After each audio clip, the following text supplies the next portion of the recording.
Gemstone bracelet. 3 uri ng mataas na gamit. Howlite, lava stone, at black obsidian. Pampakalma at pampahaba ng pasensya. Pampalakas ng koneksyon sa kalikasan. Pampalakas ng kalooban, nagbibigay ng tapang. Panglinis ng aura, proteksyon sa negative energy, masamang tao, nilalang at elemento. Ang howlite, isang barote mineral, kilala sa puti nitong choky na anyo. May maitim na ugat na sumisimbolo sa pasensya at pag-unawa. Mga katangian ng pagpapagaling, nagsisilbing isang nagpapatahimik na bato. Pinapakalma ng howlite ang katawan, isipan at espiritu. Nagtataguyod ng karunungan, nagpapataas ng kamalayan, nagbibigay ng malinaw na paningin. Lava stone. Ang lava stone ay isang grounding stone na nagpapatibay sa koneksyon ng isang tao sa inang kalikasan. Nagbibigay ito ng lakas at tapang, nagbibigay daan sa katatagan sa panahon ng pagbabago. Black obsidian. Isang malakas na paglilinis ng psychic smog na nililikha sa loob ng iyong aura. Ito ay isang malakas sa psychic protection stone. Ang batong ito may kapangyarihang metapisiko na mga katangian na makakatulong upang maprotektahan ka laban sa negatibong aura o sa mga taong merong masamang tangka sa iyo. At ang huli, San Benito, bilang pangkalahatang proteksyon. Isang gamit, napakaraming bisa. Sa mga interesado mga kabayan, i-search lang ang shop ng Likha Merchandise.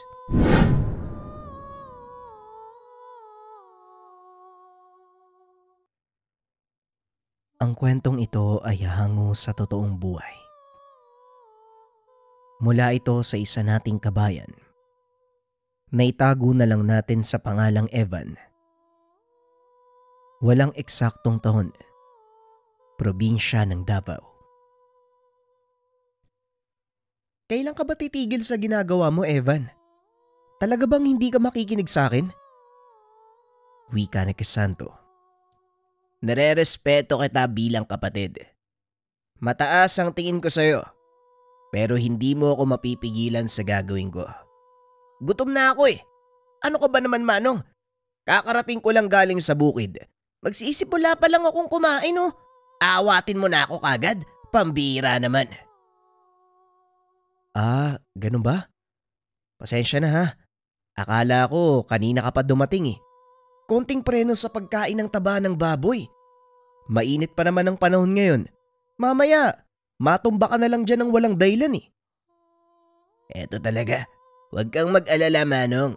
Kilala mo naman ako eh. Mamaya lang magpapapawis din ako. Ang dami ko pang sisibaking kahoy sa labas oh. Bahala ka nga dyan.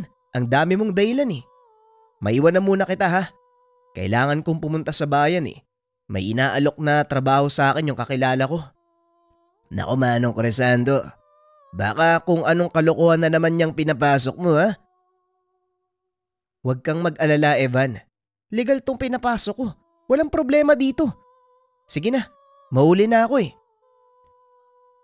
Pag-uusap ng magkapatid na ang pangalan ay Crisanto at Evan. Dating kafgu itong si Crisanto. Samantalang si Evan naman ay kakatapos lang sa sekundarya. Uli lang lubos na ang magkapatid dahil sa pananalasa ng mga rebelde sa kanilang lugar. Hindi likas na taga Davao ang magkapatid. Laking tawi-tawi ang mga ito. Nang mamatay ang mga magulang, nagpasya ang dalawang umalis sa lugar. Nasa 8 gulang na si Crisanto ng mga panong iyon, kaya naman nagawa nitong itaguyod ang kapatid. Napagtapos niya ito ng sekundarya. Nagsanay bilang kafgu si Crisanto, ngunit ilang taon lang itong nagsilbi. Tinamaan ito ng bala sa kanang binti. Hindi naman nagtamo ng malalang pinsala, ngunit natakot na iwanang mag-isa sa bahay ang kapatid. Nakisaka ang mga ito sa bukid ng kanilang kakilala para lamang mabuhay. Si Evan ang nag-aasikaso ng kanilang mga pananim, Habang si Crisanto naman naghahanap ng kahit anong mapagkakakitaan upang suportahan ang pangangailangan sa bukid, kagaya ng pataba at mga gamot na kontra laban sa insekto. Hindi biro ang pinagdadaanan ng magkapatid, lalo pat dayo sila sa lugar.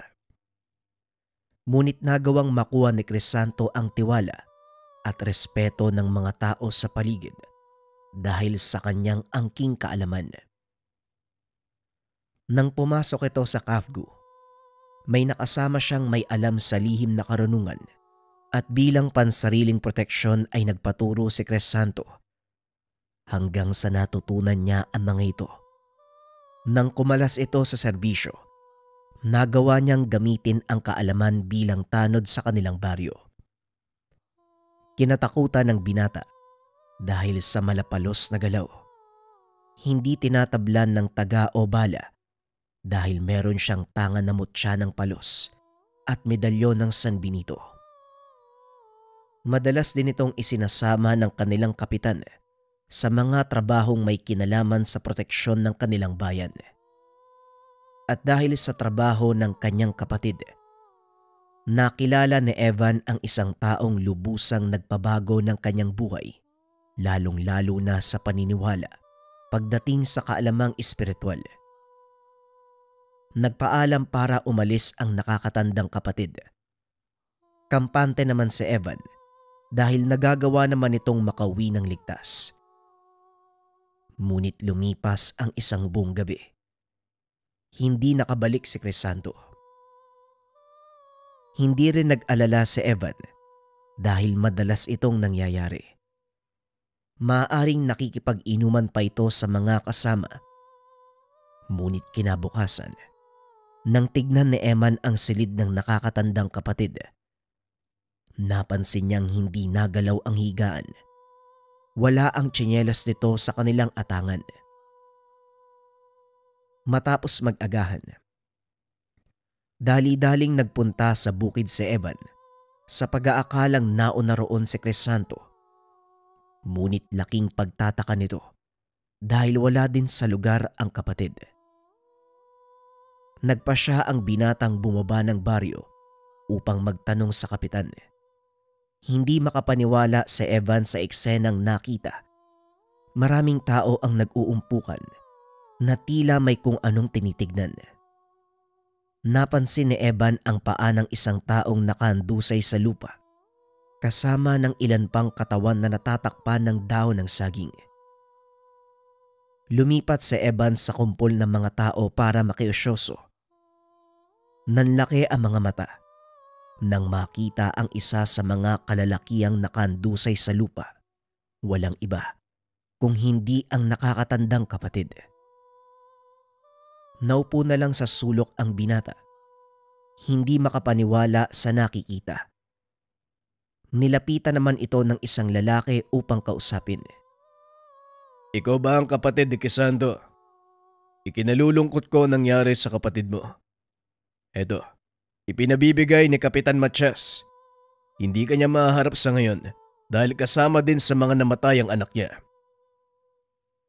Wika ng lalaki habang inaabot ang mga gamit ni Crisanto. Kasama sa mga ito ang isang libreta, medalyon ng San Benito at mutya ng palos na pagmamay-ari ni Crisanto. Ano po ba ang nangyari? Paanong namatay ang kapatid ko? Tanong ni Evan habang pilit na pinipigilan ang sarili sa pag-iyak. Nagkaroon ng hindi pagkakaunawaan sa kabilang baryo at kami ang napagdiskitahan ng mga nakalaban namin. Uminom ng alak ang kapatid mo. Tinanggal niya ang mga suot na pangontra. Naglabas ng baril ang mga nakalaban namin. Pinagbabaril kaming lahat. Maswerte ako nakaligtas. Ngunit nasawi naman ang kapatid mo at ilan sa mga tanod na kasama namin. Nakilala niyo ho ba yung mga tao na yon, Manong? Hindi namin sila kilala sa pangalan. Pero ang alam ko, miyembro sila ng isang samahan ng mga mamamatay tao. Madalas nag-iikot sa mga bayan para maganap ng mga taong hinahanap ng batas. Bakit mo naman naitanong? Wika ni Delio. Kailangan nilang pagbayaran ng nangyari sa kapatid ko. Tugon ni Evan sabay tayo. Mahirap kalabanin ng mga taong yun. Lalo pat hindi natin alam kung saan sila mahanap. Isipin mong mabuti ang susunod mong gagawin. Wika ni Delio. Hindi na sumagot pa si Evan. Ang tanging nasa isip nito, ang mapagigante ang nangyari kay Crisanto. Naglakad ang binata papunta sa bangkay ng kapatid. Tinignan niya ito, pilit pinipigilan ang sarili sa pag-iyak. Nakita ng lalaki ang matinding galit sa mga mata ng binata, kaya muli niya itong nilapitan. Alam kong gusto mong ipagigante ang kapatid mo. Kung yan ang iyong nais, kaya kitang tulungan. Pero sa ngayon, bigyan mo muna ng desenteng libing si Crisanto. Nga pala, ang pangalan ko ay Delio. Muling wika ng lalaki. Lingid sa kalaman ni Evan na ang taong kausap, isa sa malapit na kaibigan ng kapatid. Pinili niyang ilihim ito kay Delio sa takot na sa kanya mabunto ng binata ang sisi sa pagkamatay ni Crisanto. Ako naman si Evan. Maaari ko po bang malaman kung gaano kayo katagal magkasama sa trabaho ni Manong? Hindi ko na halos maalala. Ilang taon na rin ang lumipas nang magsimula siyang isama ni Kapitan sa mga lakad namin. Hayaan mo, matapos ang libing ni Crisanto, isasama kita sa kuta. Huwag mo lang sasabihin sa ibang tungkol dito. Wika ni Delio. Hindi na pinatagal pa ang burol ni Crisanto dahil wala naman silang hinihintay na kaanak. Kaagad nilang inilibing matapos ang ilang araw na burol. Pagkatapos ng libing, gaya ng ipinangako ni Delio, isinama nito si Evan sa sinasabing kuta. Isa itong lumang monasteryo sa kanilang bayan at karamihan sa mga naroon, mga pare. Dito ako lumaki, sa piling ng mga pare. Sila din ang nagturo sa akin kung paanong mabuhay sa magulong lugar na ito. Antayin mo ako, may gagawin lang ako sandali. Wika ni Delio. Matapos ay pumasok ito sa isang silid. Nagulat si Evan nang lumabas ang Ginoo. Nakasuot ito ng sutana. Teka, totoo ba tong nakikita ko? Isa kang pare? Oo, Evan. Isa akong pare. Ngayon malalaman mo ang totoong dahilan ng pagkamatay ni Crisanto. Tugon ni Delio. Ipinagtapat nito ang lahat kay Evan. Ang tungkol sa samahang kinabibilangan ng kapatid at ang totoo nilang layunin. Ayon kay Delio, si Crisanto ang isa sa pinakamahusay nilang manunugis. Ngunit ang pangkat na nakalaban nila nang gabing mamatay si Crisanto, higit na mas maraming karanasan kung ikukumpara sa kanila. Sabihin niyo sa akin, bakit tinanggal ni Manong ang mga pangontra niya ng gabing yun? Dahil sa respeto, Evan. Iginagalang ng kapatid mo ang banal na espiritong bumabalot sa kanyang mga tangang gamit. At ayaw niya itong madungisan. Ganon din ang ginawa ko. Hindi ko sinuot ang aking mga medalyon. Dahil ang lugar na pinasok namin ng mga sandaling iyon, hindi maaaring pasukin ng isang taong may tangang banal na gamit. Teka, sandali lang. Hindi ba pari ka? Anong ginagawa mo sa ganong lugar? Nahuli mo ko. Sige na nga, aamin na ako. Hindi totoo na isa akong pare. Ito ay bahagi lang ng aking balat kayo. Pero ang totoo, isa din ako manunugis na kagaya ng kapatid mo. Hinahanap namin ang mga taong lumalapastangan sa kanilang mga tangang banal na gamit. Ang layunin namin, maitangan ang maling paggamit sa mga ito. Ngunit may ilang mga taong sadyang lumakas na. Dahil hindi lang aral ng Diyos ang kanilang ginagamit, nakipagkasundo din sila sa demonyo para lalong lumakas. Wika ni Delio. Posible palang pagsabayin ang dalawang aral. Pero ang sabi sa akin ni Manong Crisanto, kailangang mamili ka lang ng isa, hindi ba? Tama ka. Pinili nila ang paglingkuran ng kaliwa dahil mas ramdam nila ang presensya nito. Ito rin ang dahilan kung bakit hindi nagdadalawang isip na pumatay ng tao ang mga nakalaban namin. Pagpapaliwanag ni Delio. Ayon pa sa Ginoo, dati rin siyang kasapi ng samahang iyon. Ngunit nang matuklasan nito ang ginagawa ng mga dating kasama, napagpasyahan niyang kumalas.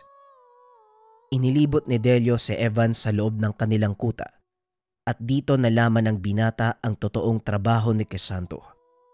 Binabayaran sila para tugisin ang mga tao na gumagamit ng kaalaman sa kaliwa para manakit ng kapwa.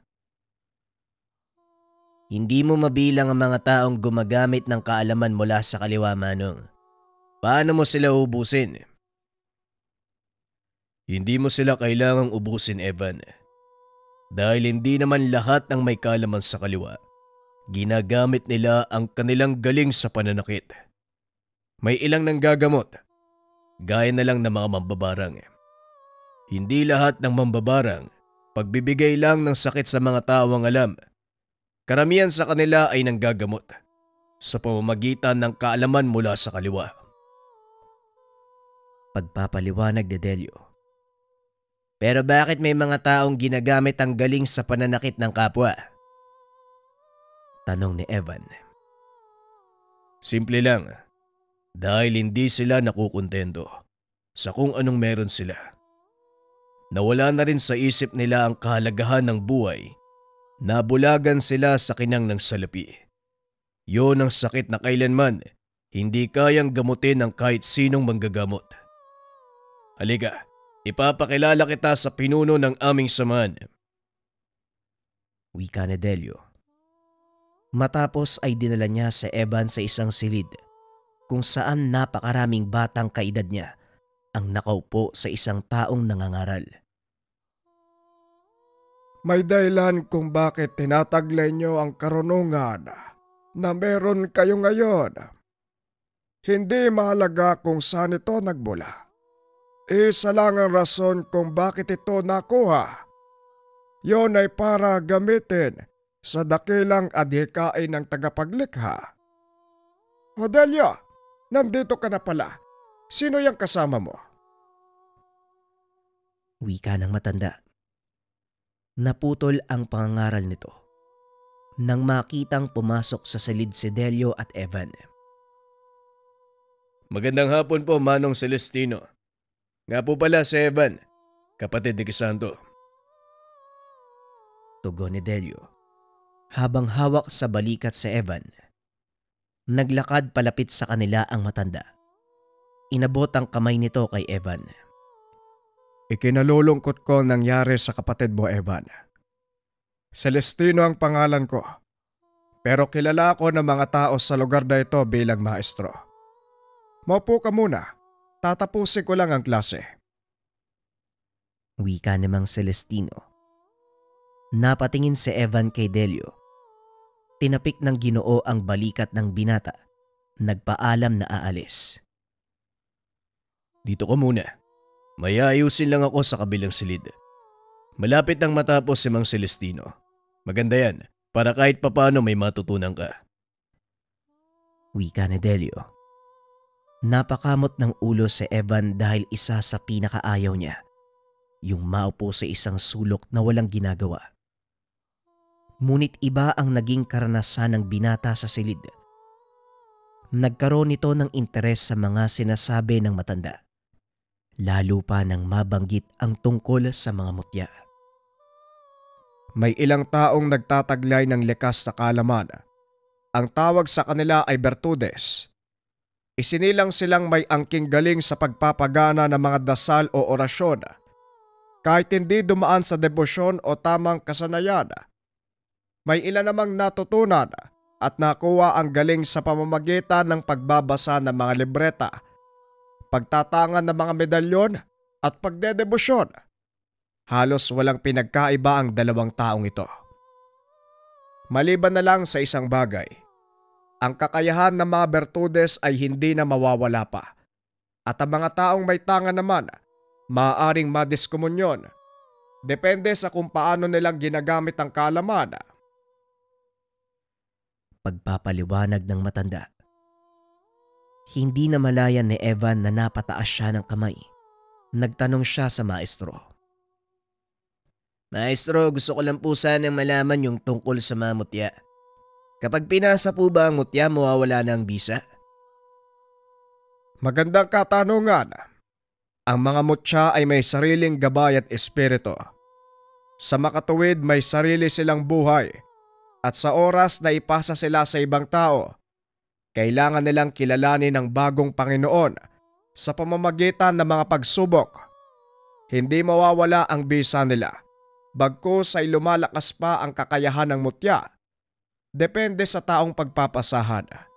Ngunit may isang bagay ka na dapat tandaan sa pagtatangan ng mutyang pagmamay-ari ng iba. Kailangan mapantayan mo o mahigitan ng kakayahan ng una nitong Panginoon. Kung hindi mo ito magagawang pasunurin. Wika ni Mang Celestino. Napaisip si Evan dahil gustong-gusto nitong pag-aralan ang kapangyarihan ng mutya ng kanyang kapatid. Ngunit tila nawalan ito ng pag-asa nang marinig ang huling sinabi ng matanda. Matapos ang klase, kinausap ni Mang Celestino ang binata tungkol sa nangyari kay Crisanto. Si Crisanto, isa sa pinakamahusay kong mag-aaral. Nagagawa niyang pagsabayin ang paggamit ng kanyang mutya at medalyon ng San Benito. Malakas ang kapatid mo. Tuwid ang prinsipyo. Simula nang matutunan niya ang mga aral ko, ni minsan hindi siya lumihis. Ito rin ang dahilan kung bakit siya napahamak. Iniingatan lang ni Manong ang kanyang mga tangan. Kahit noon pa man, ganun na talaga ang ugali niya. Hindi ko nga po maawakan ng mga medalyon niya eh. Ang sabi, wala daw ibang pwedeng humawak nun. Akala ko nga nagdadamot lang siya eh. Totoo naman ang sinasabi ng kapatid mo. Hanggat buhay pa ang nagtatangan ng isang medalyon, hindi ito pwedeng ipahawak sa iba. Maliban na lang kung ipapasa na ito ng lubusan. Ganun ho ba? Kasi ibinigay sa akin ni Manong Delio yung mga gamit ng kapatid ko. Kasama doon yung mutya. Naroon din yung medalyon. Wala naman sinabi sa akin si Manong Delio kung anong dapat kong gawin. Ganun ba? Hawak mo ba ngayon ang mga gamit ng kapatid mo? Oo, nilagay ko lang sa isang sisidlan. Eto oo. Tugon ni Evan. Sabay pakita ng supot na gawa sa tela. Sa palagay ko, kinuha lang ito ni Delio kay Crisanto nung wala na siyang buhay. Pero malay natin, bakit hindi mo tanungin si Delio? Pero bago yan, halika muna sa kusina. Nagugutom na ako eh. Ano bang gusto mong kainin? Wika ni Mang Celestino.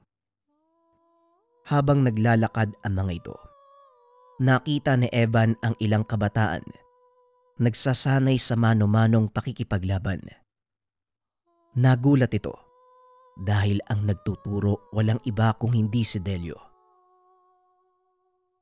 Si Manong Delio pala ay nagtuturo sa kanila sa paggamit ng mga sandata? Oo, silang dalawa ng kapatid mo. Pero ngayon, mag-isa na lang si Delio. Kung gusto mo, antayin mo na lang ako dito. Ako na lang ang kukuha ng makakain.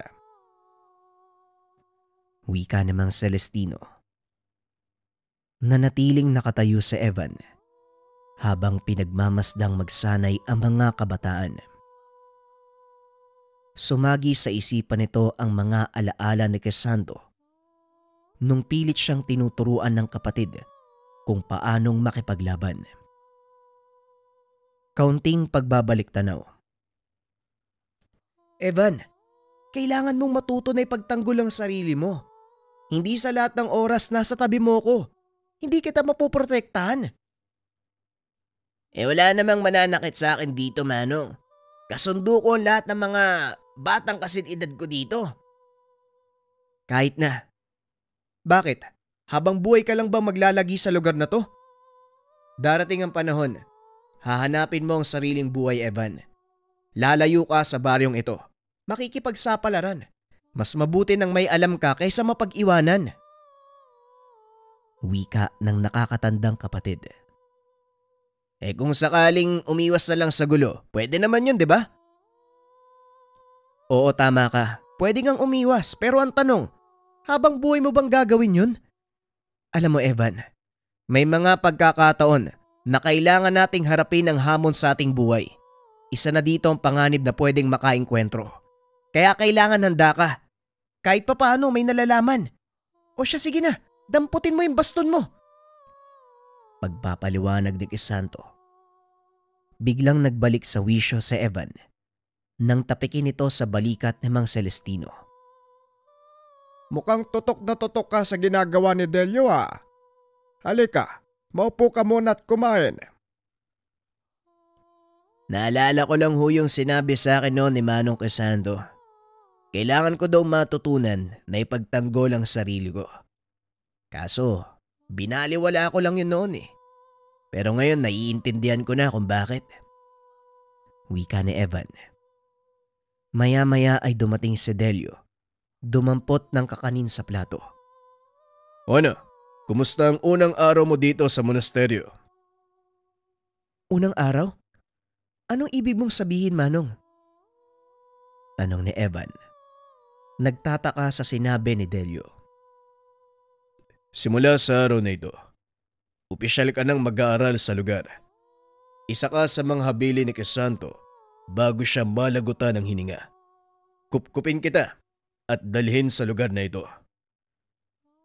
Ganun ba? Hindi mo man lang ako tinanong kung papayag ako o hindi. Hindi ko na kailangan magtanong pa. Nakikita ko sa mga mata mo ang kagustuhang matuto, Evan. Pinagmamasdan lang kita kanina Nakatayo ka lang dyan Tutok na tutok sa mga ginagawa ko. Wika ni Delio habang nakaturo sa bintana. Napag-isip-isip ko kasi mga sinabi sa akin ni Manong noon. Ngayon mas nauunawaan ko na ang lahat. Ngayon ko lang napagtanto ang kahalagahan ng mga tinuro niya sa akin. Nga pala, may nabanggit ba siya tungkol sa mutya at medalyon na iniwan niya sa'yo? Tanong ni Evan. Ang sabi lang sa akin ni Crisanto, iabot ko sa'yo. Dahil alam mo na daw ang dapat gawin sa mga yan. Teka, nasan nga pala ang mga yon? Nadala mo ba? Tanong ni Delio. Inilabas naman ito ni Evan, sabay abot sa Ginoo. Hindi ko yan hinihiwalay sa bulsa ko, simula nang ibigay mo sa akin. Yun kasi ang ginagawa ni Manong noon Kahit naliligo siya, talagang nakalagay yan sa bulsa niya. Simula ngayon, ikaw na ang magmamay-ari sa mga gamit na yan. Kaya pwede mo na itong suotin. Pwedeng suotin? Hindi ko nga alam kung paano gagamitin ng mga... Hindi na ituloy ni Evan ang sasabihin. Dinuktungan ito ni Delio. Kaya nga nandito ka, di ba? Dahil kailangan mong matutunan ng ilan sa mga bisa kung paanong ginagamit ng kapatid mo mga yan, lalo na ang mutya ng palos. Pangungunahan na kita, Evan. Hindi magiging madali ang lahat para sa'yo. Pero tiwala ko malalampasan mo ang pagsasanay na ito. Wika ni Mang Celestino. Isipin mo na lang ang sinabi sa'yo ni Crisanto noon. Sigurado kung gaganahan ka magsanay. Pag-uusap ng tatlo.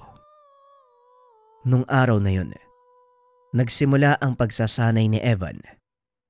Halos isang buong taon ang ginugol nito para lamang maperpekto ang paggamit ng medalyon ng San Benito. Ngunit ang mutya ng palos na pagmamay-ari ni Crisanto hindi pa rin sumusunod sa kanya. Makalipas ang ilang buwan, tuluyan ng kinilala bilang formal na kasapi ng samahan sa Evan, inilagay na rin siya sa pinakaunang trabaho kasama ang isa pang kamag-aral na dalaga. Si Eda ang makakasama mo sa unang misyon. Magkukunwari kayong misenaryo mula sa syudad.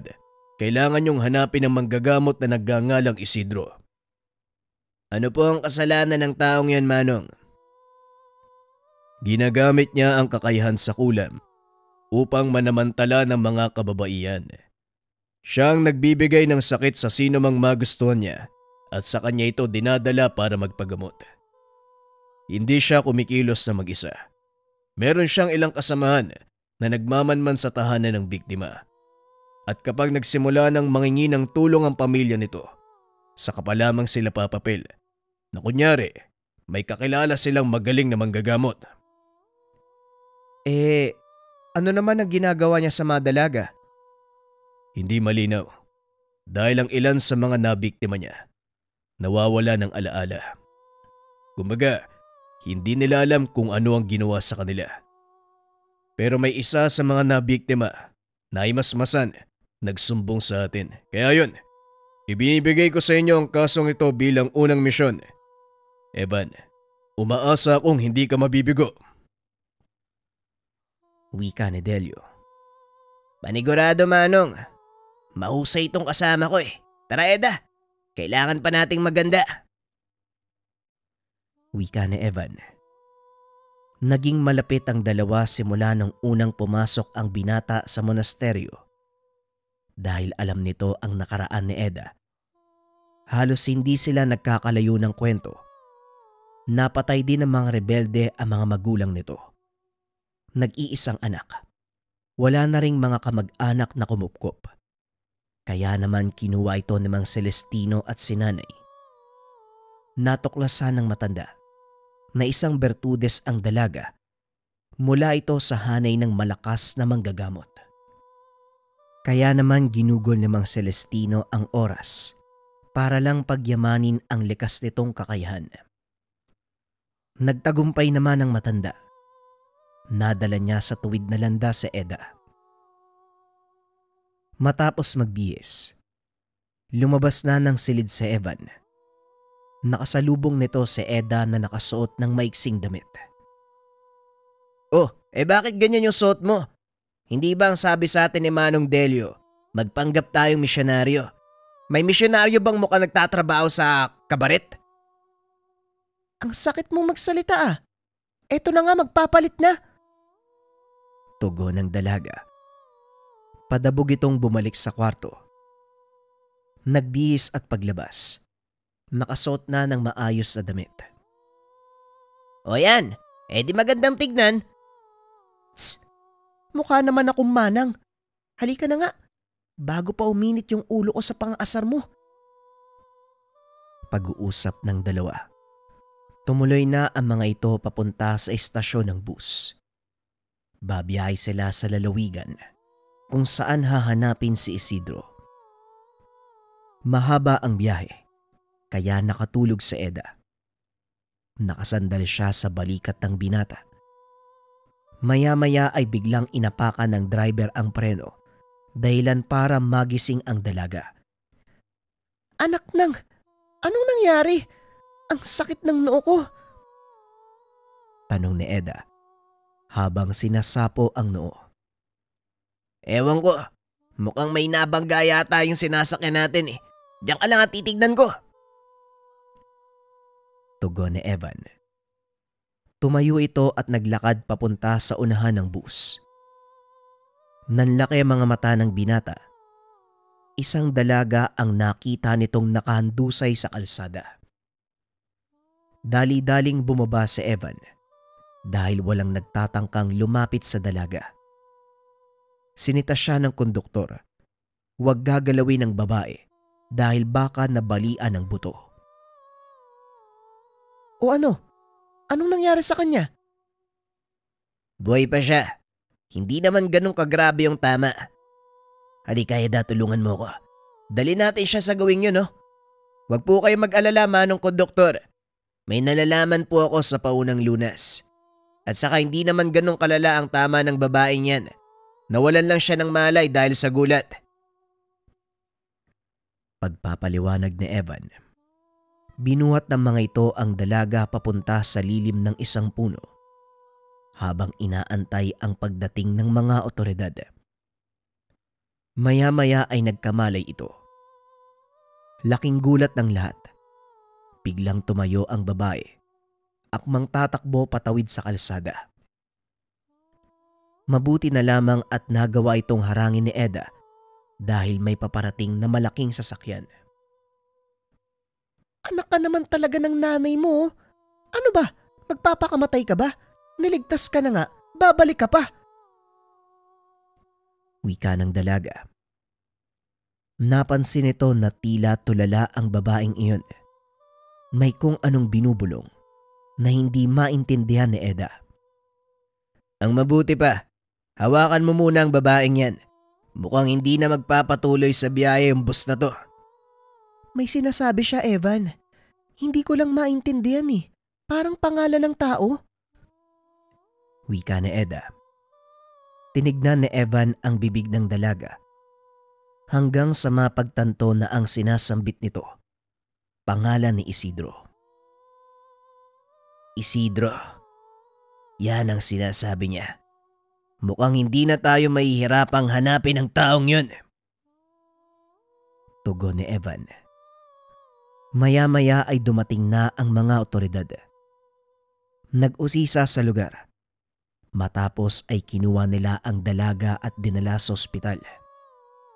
Nagpa siyang sumama ang dalawa dahil hindi naman ito kalayuan sa bayan.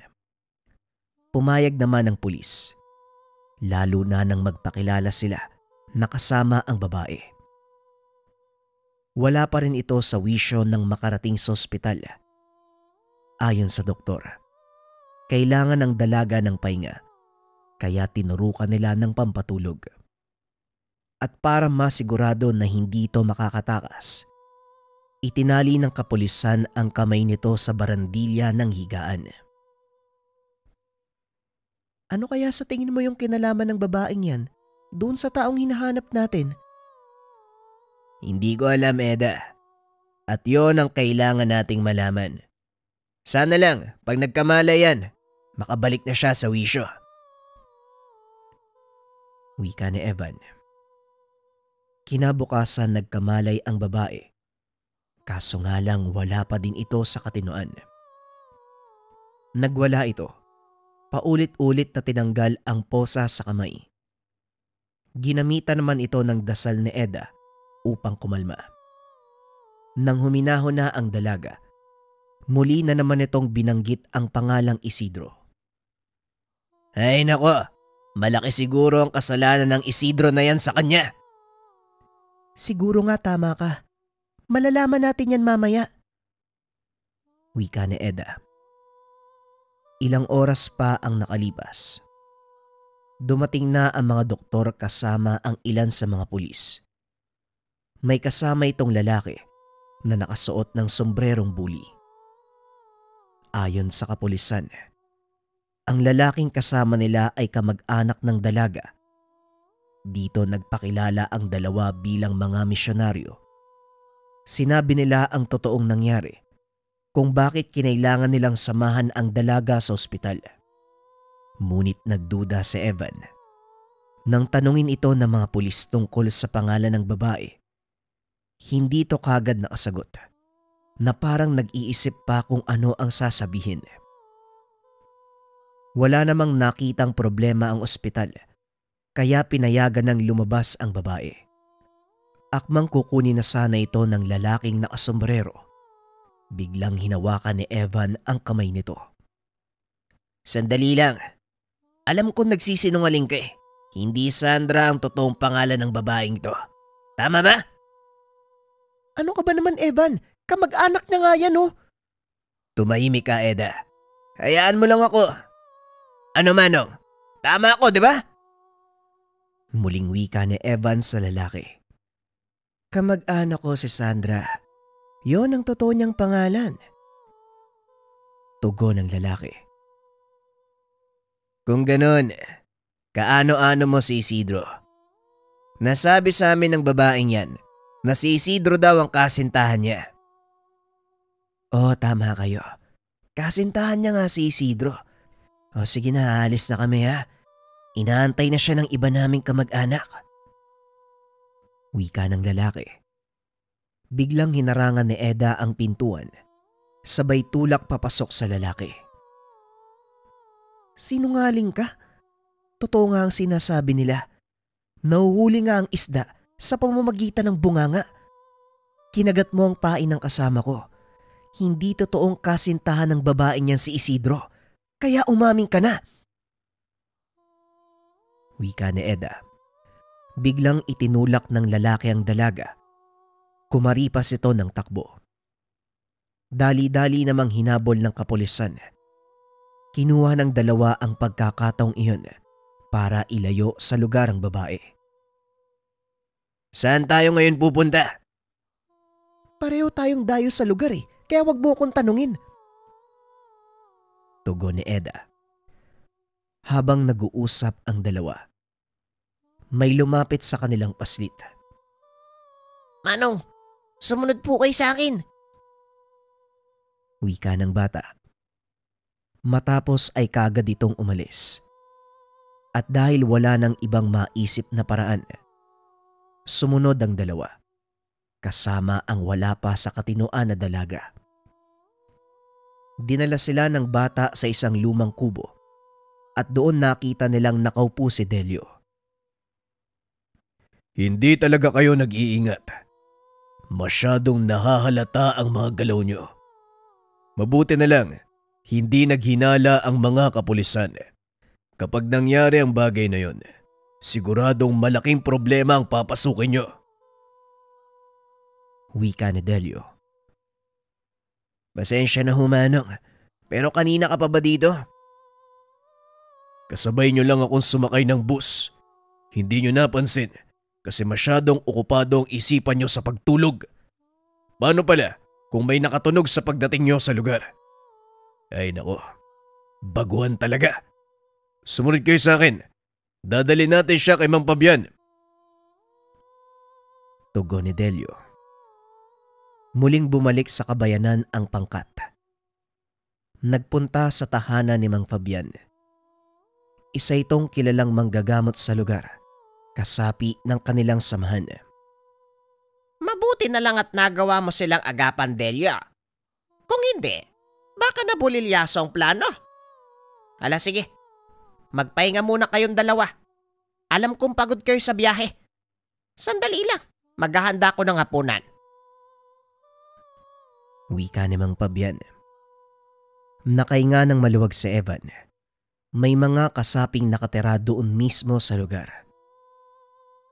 Matapos kumain, ginamot ng matanda ang dalaga.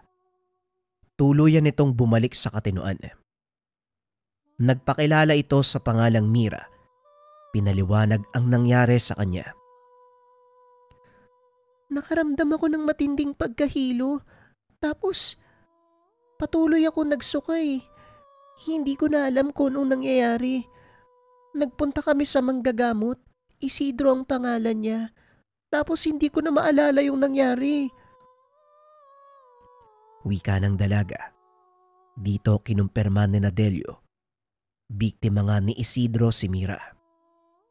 Hindi lang si Mira ang nabiktima ni Isidro. Marami sila at patuloy lang na madaragdagan. Kaya kailangan na natin siyang pigilan sa lalong madaling panahon. Wika ni Delio. May mga usap-usapan din na inaalay ni Isidro ang mga dalagang nabibiktima niya sa demonyo. Hindi ako sigurado. Pero may dati siyang kasapi. Nagtapat sa mga gawain nila. Sa kasamaang palad na matay ito matapos niyang ibigay ang mga impormasyon. Wika ni Mang Fabian. Kailangan na po nating kumilos. Ayoko sanang gawin to Pero Mang Fabian, may alam ka ba kung paanong matutunto ng kinaroroonan ni Isidro? Tanong ni Delio. Si Pablo. Hanapin niyo ang taong yon. Siguradong alam niya kung nasaan si Isidro. Tugon ni Mang Fabian. Paano naman natin mahanap ang Pablo na yon? Hindi nga natin... Teka, yung lalaki. Yung lalaki sa ospital. Wika ni Evan. Matapos ay dali-daling lumabas ng tahanan. Saan ka pupunta, Evan? Hanapin ko yung lalaking kamuntikan ng kumuha kay Mira. Natatandaan ko ang itsura niya eh. Sigurado akong makikilala ko yun sa oras na magkita kami. Tugon ni Evan. Lingid sa kalaman ng binata na sa pagkakataong iyon magagamit niya ang kapangyarihan ng mutya na iniwan ni Crisanto. Gabi na ng mga sandaling iyon, halos wala ng tao sa bayan. Tanging mga bahay aliwan na lang at tindahan ng mga alak ang bukas. Patuloy na nag-ikot ang dalawa hanggang sa makita nila ang isang lalaki. Nakaupo ito sa gilid ng daan. Nakilala ito ni Evan kaya kagad itong sinunggaban. Anak nang, sino ba kayo? At ano ang kailangan niyo sa akin? Tanong ni Pablo. Ikaw si Pablo, hindi ba? Halika, sumama ka sa amin. May ilang bagay kaming itatanong sa'yo. Tugon ni Evan. Wala nang nagawa ang lalaki kung hindi sumama sa kanila. Pagdating sa tahanan ni Mang Fabian, nagpumilit itong tumakas, lalo pa nang makita si Delio. Pablo! Sa wakas nagkita din tayo. Ano, kumusta? Ay, wala akong ginagawang masama. Pakawalan niyo ako. Wala nga ba? Natatandaan mo ba ang dalagang to? Nanlaki ang mga mata ni Pablo nang makita si Mira. Tauhan po siya ng manggagamot na nilapitan namin. Siya po yung nagdala sa amin kay Isidro. Ay, Lubong, mukhang wala ka ng lusot ah. Wika ni Evan. Teka, sandali lang oy. Tauhan lang ako. Napagutusan lang ako. Kung gusto mong mabuhay ka pa, sabihin mo sa amin ang kinaroroonan ni Isidro. Wika ni Evan. Walang problema. Basta hindi nila malalaman na ako nagturo sa kanila. Tugon ni Pablo. Pinaliwanag nito ang kinaroroonan ni Isidro. Ngunit nagbigay ito ng babala kina Evan. Hindi basta-bastang mapapasok ang lugar. Gwardyado ito ng mga antingero at may mga kakayahan. Ano Evan? Handa ka na ba sa una mong laban? Tanong ni Delio. Ang totoo Manong, hindi ko alam kung kaya ko. Pero malaki ang tiwala ko sa mga tinuro niyo. Mahusay. Yan lang naman ang kailangan. Sige na, kung nakapaghanda na kayo ni Eda, lalakad na tayo. Wika ni Delio. Matapos maisaayos ang dapat gawin, kagad nang lumakad ang pangkat. Pinunta nila ang pinagkakanlungan ni Isidro at doon nakita nila ang napakaraming bantay. Ako na ang bahala. Makakapasok tayo ng walang kahirap-hirap. Wika ni Eda. Nagpatuloy lang sa paglalakad papasok ng bakuran ang dalaga. Laking pagtataka nila Delio. Hindi ito hinarang ng mga bantay. Sumunod si Evan. Ngunit akmang papasok pa lang ito ng bakuran. Hinarang na ito ng mga bantay. Mga kasama ko sila. Baka pwedeng papasukin nyo na lang po. Wika ng dalaga. Pinapasok naman ito ng mga bantay. Walang pagdadalawang isip. Pagdating sa loob ng tahanan, kagad silang hinarap ni Isidro. Anong maipaglilingkod ko sa inyo, magandang binibini? Wika nito habang nakangiti ng nakakaloko. May gusto lang akong ipatingin. Maupo ka at titignan kita. Naupo ang dalaga. Sinimulan nitong suriin ni Isidro. Sa kalagitnaan ng pagtatawas, biglang sinakal ni Delio ang manggagamot. Siguro naman, nakikilala mo kung sino ko. Nanlaki ang mga mata ni Isidro nang lingunin si Delio. Delio, anong ginagawa mo dito? Oras na siguro para maningil sa lahat ng kasalanan mo. Biglang bumalikwa si Isidro. Akmang tatakbo na sana pero nahawakan ito ni Evan. Hoy, saan ka pupunta sa palagay mo? Dito ka lang. Wika ni Evan, sabay hatak sa matanda. Mukhang nagkamali kayo ng pinasok. Hindi nyo ba nakikita ang mga bantay ko? Bantay?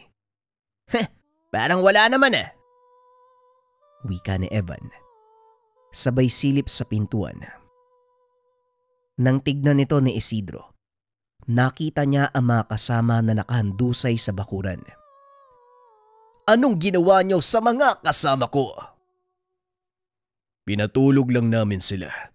Pero kapag gumawa ka ng hindi maganda, tutuluyan ko mga yan.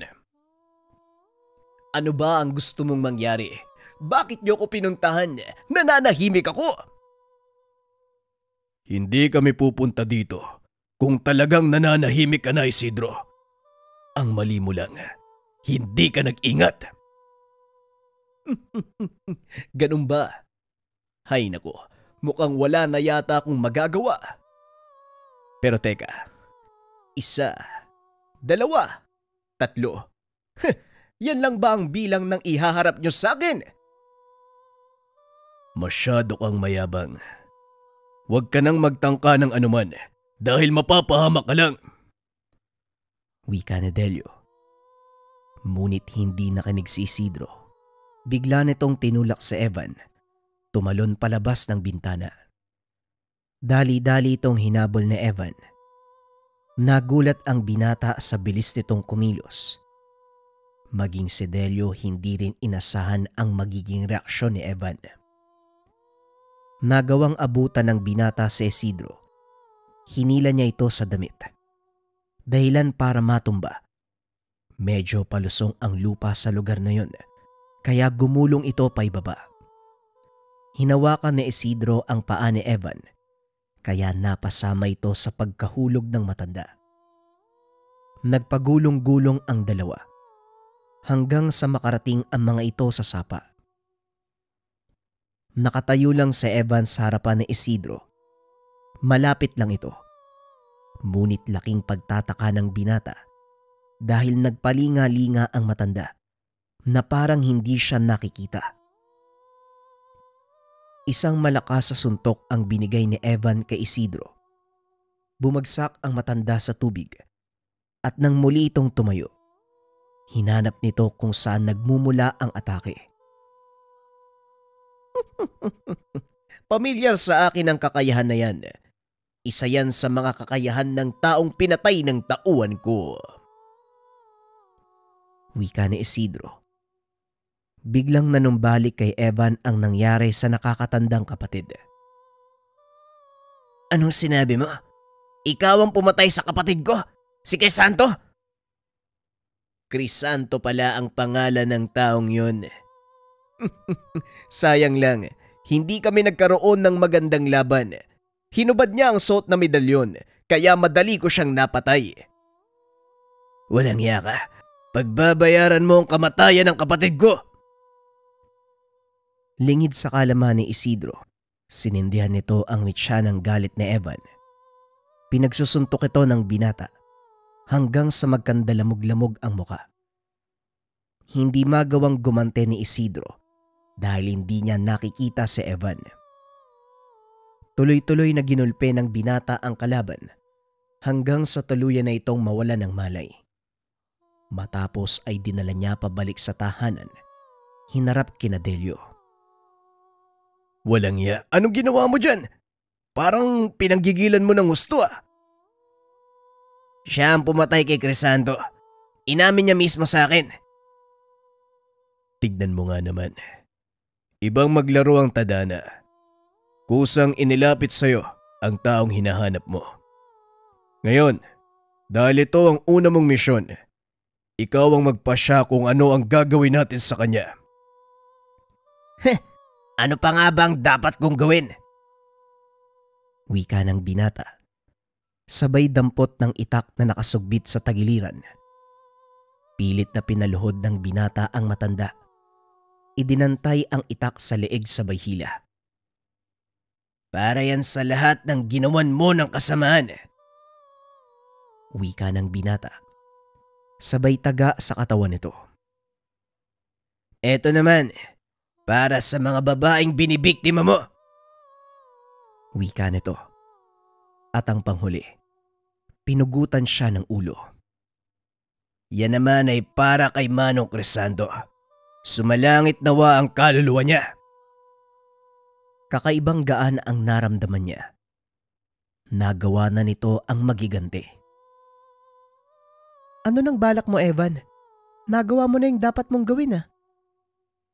Hindi ko pa alam. Pero siguro sa ngayon, mananatili muna ako sa trabahong ito. Habang iniisip ang susunod kong plano. Halika na, umuwi na tayo. Tugon ni Evan. Ipinagpatuloy ng binata ang sinimulan ni Crisanto. Naging manunugis. At habang ginagawa niya iyon, nag-aral siya sa larangan ng panggagamot. Mabilis namang natuto ang binata. Nagamit nito ng maayos ang lahat ng nalalaman upang makatulong sa kapwa. Hanggang sa hindi na malaya ng binata ang nangyayari sa kanyang buhay. Tuluyan na itong napako sa pagiging manggagamot. Hindi na ito nagangad pa na baguhin ang kanyang landas. Sa isip-isip ng binata, ito marahil ang dahilan kung bakit siya nagkaroon ng pagkakataon na matuto ng lihim na karunungan. Kinilala ng marami ang kausayan ni Evan, lalo na sa panggagamot ng kulam at barang. Nagamit din ng maayos ng binata ang mga minanang kagamitan mula sa nakakatandang kapatid. Ipinagpatuloy din ni Eda ang pagiging manunugis. Paminsan-minsan dumadalaw ito kay Evan para magpabasbas ng mga bagong gamit. Hindi inakala ni Evan na tuluyang magbabago ang kanyang buhay nang mamatay ang kanyang kapatid. Minsan siyang nawala ng pag-asa, pero hindi ito naging dahilan para tuluyan siyang sumuko. Bagkus ay naging daan pa ito upang maging mas makabuluhan ang buhay. Masaya si Evan dahil nagagawa niyang makatulong sa marami.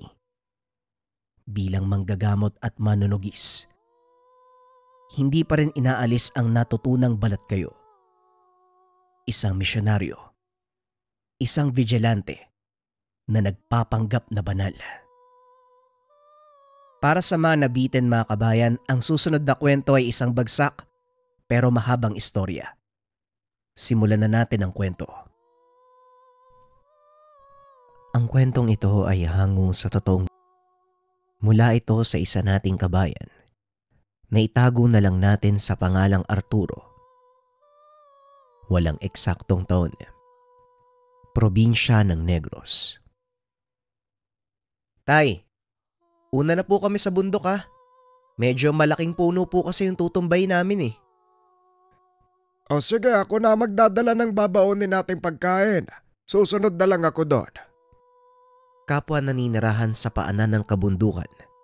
Malapit ito sa karagatan. Ang pangunahing ikinabubuhay ay pagtotroso at paggawa ng bangka. Kilala bilang mahusay na karpentero itong si Manuel. Kadalasan itong ipinapatawag ng mga kilalang tao para magpagawa ng bahay o kahit anong uri na may kinalaman sa kahoy. Ay nako, napakatigas talaga ng kahoy na to. Parang nagsisisi ako na tinanggap ko yung trabaho na to ah. Badong, pang ilang kadena na yung naputol natin? Pangatlo na to, Arturo eh. At mukhang madadagdagan pa. Sino ba kasing kumontrata sa'yo? Si tatay kasi yung tumanggap ng trabaho. Ang dinig ko sa kanya, gagawin daw katawan ng bangka yung punong yan. Mukhang maraming pera yung taong kausap ng tatay mo ah. Biruin mo, kamagong, gagawin lang bangka. Ayos din eh no? Maya-maya ay dumating na si Mang Manuel. Tay, mukhang malulugi tayo sa isang to ah. Pangatlong kadena na yung naputol namin, masyadong malaki yung puno. Tapos sobrang tanda nito, tay. Solido yung tigas ng gitna eh. Eh ano, ang buong akala ko, may malaking butas yan sa gitna. Yun ang sabi ng may-ari ng punong ito eh. Talaga bang hindi kaya? Alanganin na tay kung titigilan pa to eh. Delikado kung sakaling lumakas yung hangin. Baka matumba to sa mga kabayan. Siguro, unti-unti na lang natin, wala na eh. Andito na tayo eh. Inabot ng buong araw ang kanilang trabaho bago tuluyang matumba ang malaking puno ng kamagong. Ang problema na lang ng grupo kung paano ito maibababa.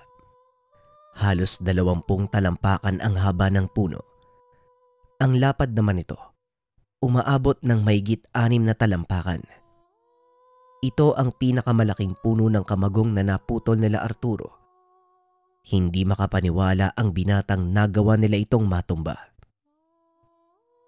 O paano ba yan? Kailangan ko nang umuwi nang makapagluto ng hapunan. Sinong may iwan dito para bantayan ng mga troso?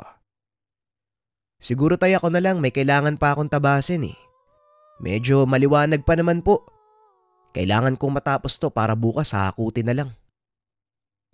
Nagpaiwan silang dalawa ni Badong upang tabasin ang malapad na tabla. Nang aksidenteng maputol ang lubid na pumipigil sa mga naputol na troso, dumausdos ito pababa ng burol kung nasaan sina Arturo at Badong. Huli na nang mapansin ni Arturo ang paparating na panganib. Magugulungan ng troso si Badong. Nasa alanganing posisyon, kaya hindi kaagad nakaalis ang Ginoo. Panandaliang nagbalik sa alaala ng binata ang sinabi nito. Kailangan kong kumayod para sa 2 anak ko, Arturo. Kaya kahit gaano kahirap ang trabaho, kakayanin ko. Hindi nagdalawang isip si Arturo na iharang ang sarili sa rumaragasang troso para mailigtas lamang ang kaibigan. Hindi na alintana ng binata ang maaaring mangyari. At ang huling natatandaan nito, ang boses ni Badong na humihingi ng tulong. Nasaan ako? Teka, anong nangyari? Nasaan si Badong? Habang pilit na bumabangon.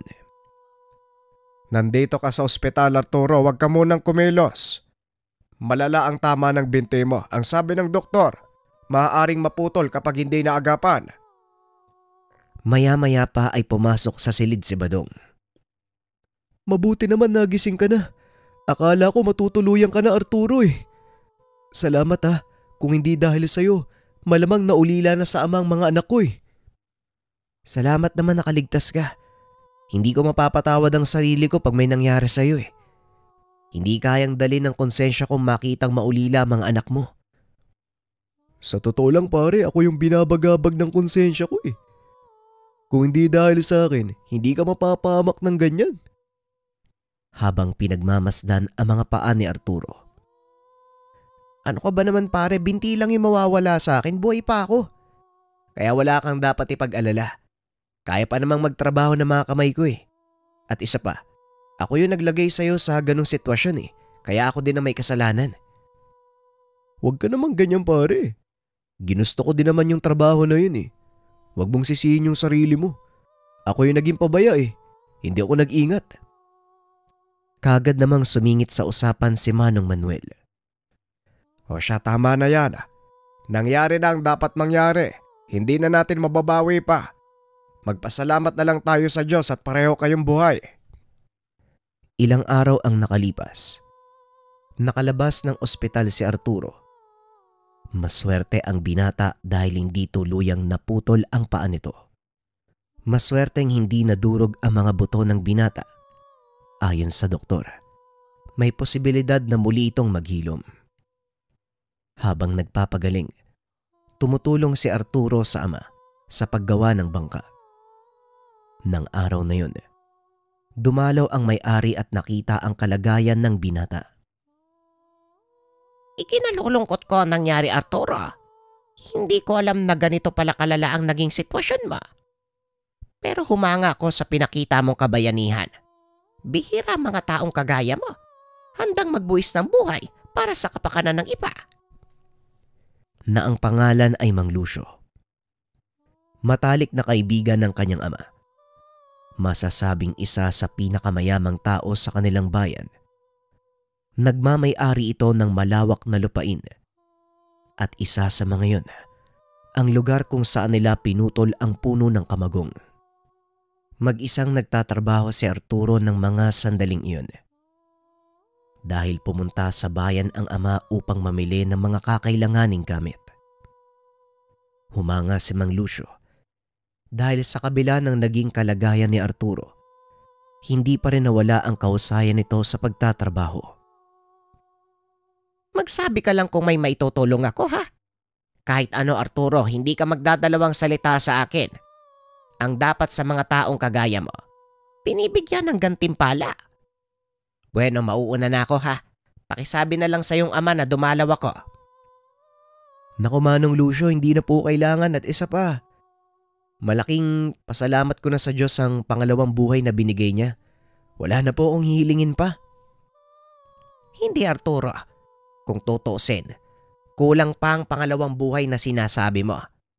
Kaya umasa kang sa susunod na mga araw, may mangyayaring maganda sa iyo. Matapos ay umalis na ito. Hindi na nagawa pang magsalita ng binata. Napangiti na lamang ito. Ay sana, magdilang anghel si Manong. Pagsapit ng hapon habang nagpapahinga, biglang nakaramdam ng malakas na pagkirot sa binti ang binata. Halos mapasigaw ito sa sakit. Hanggang sa hindi na kinaya at nawala ng malay. Nang magising ito ay nasa loob na ng kwarto. Masyado mong puwersa ang sarili mo sa trabaho. Alam mo naman na hindi pa magaling ang binti mo eh. May hinahabol po kasi tayong gawatay. At isa pa, ayoko ding maging pabigat. Kaya hayaan nyo na ako makatulong. Normal lang naman siguro na sumakit ang binti ko kasi nakalimutan kong inumin yung gamot ko eh. Hindi ka mawawalan ng malay kung simpleng sakit lang ang naramdaman mo. Kilala kita, Arturo. Simula bata ka, madalas mong tinitiis ang sakit na nararamdaman mo. Ni minsan, hindi kita narinig na umiyak sa simpleng sakit lang. Hindi ko nga po alam kung ano yung nangyari. O nga po pala, dumaan si Mang Lucio para tignan yung pinapagawa niyang bangka. Nag-usap po kami sandali tapos nung umalis siya, bigla ko nakaramdam ng matinding sakit sa binti ko eh. Yun po yung huli kong naaalala, tay. Sigurado ka ba? Anong kalokohan na naman yung ginawa ni Lucio? Kagad itong tumayo upang lumabas ng silid. Ngunit pinigilan nito ng binata. Teka tay, saan naman po kayo pupunta? Wala pong kinalaman si Mang Lucio dito. Hindi mo kilala ang taong yon. Siguradong may ginawa siya sa'yo. Yon ang gusto kong malaman. Muli itong naupo at nagkwento. Ayon sa matanda, hindi pangkaraniwang tao ang kaibigan. Mula sa mahabang linya ng mga sigbinan ang matanda. Maliban pa dito, isa ding kilalang mambabarang ang ama nito. Maraming nalalamang sumpa at orasyon ng matanda. Karamihan sa mga ito, nagdudulot ng pinsala sa kapwa. Minsan itong napatunayan ni Manong Manuel. Aatras tayo ng maraming taon. Nang mga sandaling ito, kapwa binata ang magkaibigang si Lucio at Manuel. Madalas magkasama sa lahat ng bagay, lalong-lalo na sa kalokohan. Nakailigan ng mga ito ang pagsusugal. Madalas nakikidayo sa mga lamay at kung saan-saang sabungan. Madalas nananalo ang mga ito kaya madalas ding napapaaway dahil dito. Kamunti ka na tayo doon ah. Mabuti na lang nagawa pa nating iwasan yung mga taong yon. Ano ba kasi ang ginawa mo at nagalit sila ng ganun? Alam mo minsan, Lucio, nakukonsensya na ako sa ginagawa natin eh.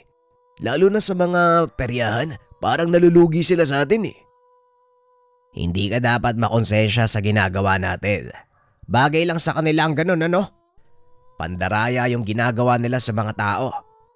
Ayos lang naman siguro paminsan-minsan, bawian din sila. Hindi ko nga alam kung anong ginawa mo eh. At paanong lagi kang nananalo sa mga sugal? Pinaliwanag ni Lucio ang taglay na kakayahan. Nung una ay hindi pa naniniwala si Manuel. Ngunit kalaunan, unti-unti nitong napatunayan na totoo ang sinasabi ng kaibigan. Ito ay nang minsang mahulaan nito ang mananalong manok sa isang sabungan. Hindi lang isang beses ito nangyari, kundi sa buong soldata. Napakagaling mo naman. Natsambahan mong manalo sa 10 soldata. Paano mo ginawa yun? Paring Manuel naman, parang bago ng bago eh. Diba nasabi ko na sa'yo, may alaga akong nabubulong sa akin ng mga numero. Ayaw mo kasing maniwala eh. Hawak-hawak mo na nga yung pera na napalalo na natin eh. Hindi naman sa hindi ako naniniwala pare. Pero paano nangyari yun? Dito na napilitan si Lucio na sabihin sa kaibigan ang katotohanan. Kagaya ng inaasahan nito, hindi naniwala si Manuel. Ngunit nang ipinakita ni Lucio ang alagang sigbin, saka palang nakumbinse ang kaibigan. Sa pagtagal ng panahon, nagsawa ang dalawa sa paggawa ng kalokohan. Piniling mamuhay ng maayos. Kapwa nagkaroon ng sariling pamilya. Ngunit hindi pinalad na biyayaan ng anak si Lucio. Samantalang si Manuel naman, biniyayaan ng 2 anak. Isa na dito ay si Arturo. Alam mo, maswerte ka dahil nagkaroon ka ng anak. Siguro nga ito yung sumpa ng pagkakaroon ng kapangyarihan mula sa sigbin. Hindi ko naman hinihingi na maging mayaman. Gusto ko lang ng simple at tahimik na buhay kasama ang pamilya ko. Alam mo pare, may dahilan kung bakit hindi ka nagkakanak. Kaya huwag kang mainggit sa akin ano. Pareho tayong mayaman sa sarili nating paraan. Ang kinakatakot ko, walang magmamana ng lahat ng meron ako. Pero tama ka, masyado pang maaga para alalahanin ang bagay na yan. Hindi naputol ang pagkakaibigan ng dalawa. Dahil walang anak. Tinulungan nito si Manuel sa pamamagitan ng pagbibigay ng pangkabuhayan.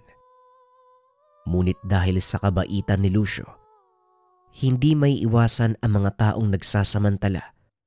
Hindi ito pinapalampas ng Ginoo. Isang umaga, habang nagtatrabaho, narinig nito ang pinag-uusapan ng kanyang mga tauhan. Ayon sa mga ito, may natagpo ang bangkay sa kagubatan. Walang nakitang palatandaan ng kahit anong ginamit na sandata, maliban na lang sa maliliit na sugat na mistulang marka ng kagat ng hayop. Kagad pumasok sa isipan ni Manuel ang kaibigan dahil ang taong namatay, isa sa mga kausap ni Lucio tungkol sa kanyang negosyo na pagbebenta ng troso. Umamin ka nga sa akin. Hindi ba yung taong namatay, isa yun sa mga kausap mo nung nakaraang araw? Anong nangyari sa kanya? Hindi makapaniwala si Lucio. Nakukumprontahin siya ng kaibigan. Pare, siya nga yung kausap ko. Pero wala akong kinalaman sa pagkamatay niya. Kahit ako nagulat din eh. Ngunit hindi naniwala si Manuel. Pwede ba Lucio? Tayong dalawa lang hinandito. Para namang hindi kita kilala. Alam kong tabas ng ugali mo. Napabuntong hininga si Lucio. Napilitang aminin sa kaibigan na siya nga ang may kagagawan ng pagkamatay ng lalaki. Oda. Ako yung may gawa. Kasalanan din naman niya eh. Pinagkatiwalaan ko siya sa negosyo ko, pero anong ginawa niya? Tinakbo yung pera ko eh. Alam mo naman na ang ayaw ko sa lahat, yung niloloko ko, hindi ba? Napailing na lang si Manuel. Bagaman masama ang ginawa ng kaibigan, alam nitong may dahilan kung bakit niya ginawa ang bagay na yun. Balik tayo sa kasalukuyan. Nung una, natatakot ako sa totoong pagkatao ng kaibigan ko. Pero katagalan nasanay na din ako eh. Kaso nga lang yun yung una at huling nalaman ko na may pinatayong alagang sigbin ni Manong Lucio mo. Sigbin? May mga alagang sigbin si Manong Lucio? Oo Arturo, may alagang sigbin si Lucio. Hindi lang isa, kundi isang buong kawan. Ito ang dahilan ng kanyang pagyaman. Maliban pa sa minana mula sa mga magulang, may sarili din siyang ari-arian. Buti pa si Manong Lucio walang pinoproblema. Siguro kahit isang araw sa buhay niya. Hindi yan nag-alala na walang kakainin sa isang buong araw eh. Diyan ka nagkakamali, anong walang problema? Alam mo ba kung anong pinakamalaking problema ng taong yon? Hindi po eh. Wala naman akong nakikitang dahilan para mamroblema siya. Kahit anong bagay, wala naman talaga eh. Ang ibig ko pong sabihin, nasa kanya na yung lahat ng posibleng hanapin ng mga gaya natin eh. Eh ano pang iisipin niya? Sa kalagitnaan ng pag-uusap ng mag-ama, biglang pumasok sa silid si Mang Lucio. Seryoso ang mukha nito. Direktang nakatitig kay Mang Manuel. Bahagyang kinabahan si Arturo sa pag-aakalang nagalit ito dahil narinig ang usapan nilang mag-ama. Mukhang kanina ko pa nararamdamang pinag-uusapan niyo ka. Kaya nagpa siya akong dumaan. Ito Arturo, kainin mo. Nang mainitan niyang sikmura mo. At ikaw naman Manuel, bakit sinabi mo sa anak mo ang sekreto ng pagyaman ko? Hindi naman nakapagsalita si Mang Manuel sa pag-aakalang galit ang kaibigan. Nakahinga ng maluwagang matanda nang bigla itong tumawa ng malakas. Tignan mo nga yung itsura mo sa salamin. Para kang nabuhusan ng nagyeyelong tubig. Nagbibiro lang ako. At Arturo, sinong nagsabi sa'yo na wala akong pinoproblema? Ilang taon ko na kayang iniisip kung paano ko susolusyonan ang problemang yon. Ano naman po yung problema niyo, Mang Lucio? Hindi ko alam kung sino ang gagawin kong tagapagmana dahil wala naman akong anak. Ayoko ipagkatiwala sa pamilya ng asawa ko ang lahat. Mga sakim sila. Walang pagpapahalaga sa mga bagay-bagay. Iniisip lang nila ang kasalukuyang sitwasyon ni hindi nila inaalala ang hinaharap. Ganun po ba? Huwag kang mag-alala, Manong. Alam ko makakakita ka rin ng karapat-dapat. Ang totoo niyan, nakakita na ako. Inaantay ko lang ang tamang pagkakataon. Kailangang handa siya para sa magiging responsibilidad. Sa ngayon, nakikita kong malaki ang posibilidad. Pero kailangan ko pa ring magpakasigurado. Alam mo na, hindi na ako maaaring magsisi kapag nasa loob na ako ng nicho. Matapos silang makipag-usap sa doktor. Ayon dito, normal lang ang matinding pagkirot ng sugat dahil naghihilom ng mabilis ang mga buto ni Arturo sa binti. Bagay ni pinagtataka ng mga eksperto. Inanyayaan pa nila ang binatang magpunta sa ospital upang masuri ng lubusan ang kondisyon. Dahil noon pa lang sila nakakita ng napakabilis na paggaling ng nabaling buto. Pero tumanggi ang binata dahil marami itong trabahong nag-aantay. Walang nagawa ang ospital dahil hindi naman nila mapipigilan si Arturo kung ayaw nito. Habang tumatagal, unti-unting gumagaling ang binti ni Arturo hanggang sa nakakapaglakad na ito ng walang saklay. Unti-unti ay bumalik si Arturo sa pagtuturoso.